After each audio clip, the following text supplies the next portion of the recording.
Just comment on this. Dasuki Nakande says the deputy governor was earlier cleared by the House of Assembly. If indeed he was cleared, was there any reason for him to want to resign? No, it's really up to him. You know, like I said, resignation is personal. There are a number of factors you will have taken into consideration. Perhaps he felt that, okay, I no longer want to work with this group of persons. I want to pursue my own career. Mind you, we also said he's also a lawyer. He might decide that, look, I'm tired of governance, I'm tired of politics, I want to do other things. There are people like that who suddenly go into government only to realize that, look, what I see here is irreconcilable with my person. I can no longer continue, I can no longer work with this group of persons, and now decide to go into either business or private practice. So that might actually be his decision.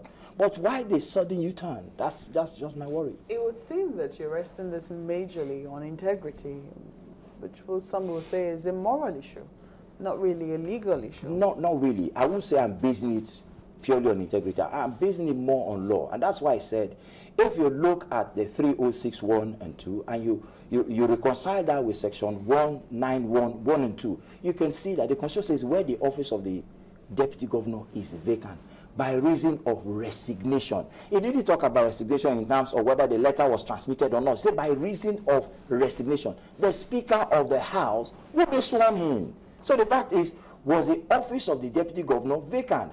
By what reason? By reason of resignation. The aspect of letter being transmitted to the wrong person or to the right person is not an issue. So would you say that if you had just mouthed the words, I resign, I hereby resign? He can work, for instance, if he works away. You see, that's the beauty of the Constitution. Are you aware that the provision of the Constitution is also clear? If, for instance, on the day of swearing in, the deputy governor is there, the governor is nowhere to be found, and the time for swearing in is ticking away, are you aware that the deputy governor can be sworn in on account of the fact that the governor cannot be found? Are you aware that the vice president, right, in the absence of the president, on the day of swearing in, can be sworn in as president? So the Constitution is clear. There are a number of provisions. A number of provisions in the Constitution. These are issues that have already been addressed in the Constitution. You see, we must allow the process to and not take advantage of loopholes. That's just what I'm saying. There's no loophole here, as far as I'm concerned. There's no loophole. It's clear. So the fact that the House of Assembly eventually cleared him, yes, it didn't matter. It didn't matter. You say, okay, everyone who is to hold elective office, or for instance, if I as governor now decides to pick my deputy governor, perhaps resign, and I want to pick a governor. Now the governor that I'm going to pick will also be screened. He will also be screened.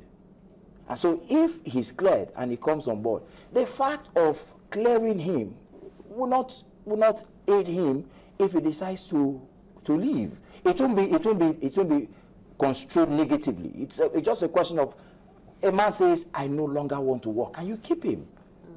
Can you keep him? What will be your thoughts, even though it's not quite our discussion, but what will be your thoughts also on the matter in Nasarawa State?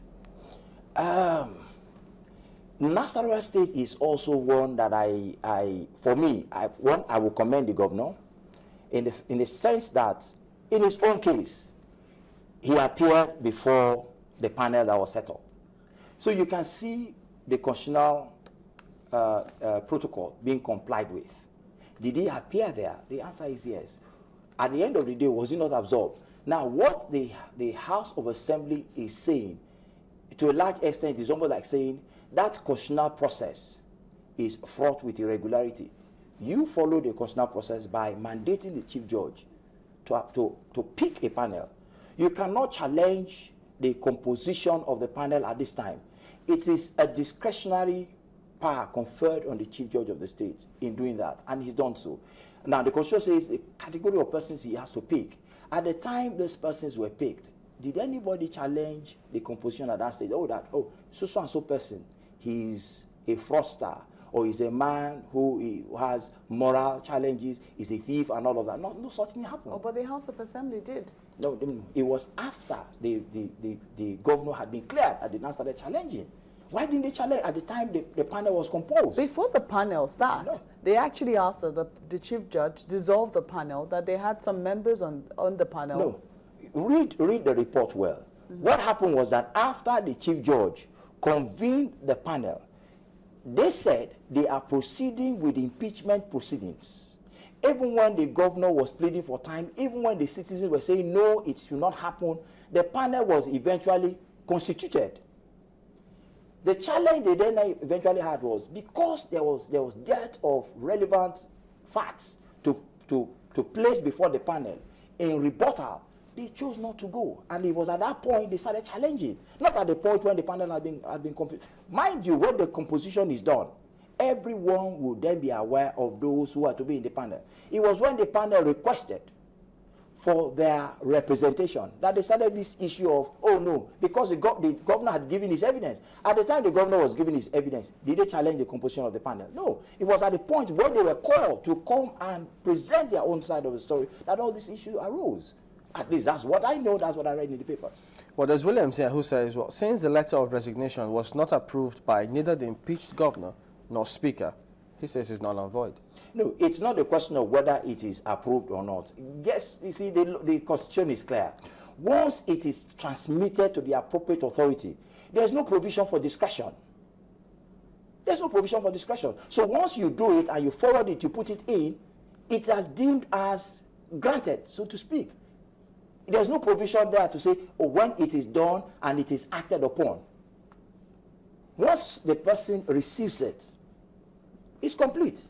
It's an action that is concluded by virtue of your representing, your forwarding the letter. That's all. That's what the Constitution says. Then we have Hugo who says he thinks a deputy governor's resignation is never complete until it is transmitted to the appropriate authority. The appropriate authority in this wise is, it could be, remember what we said. It says the person appointing.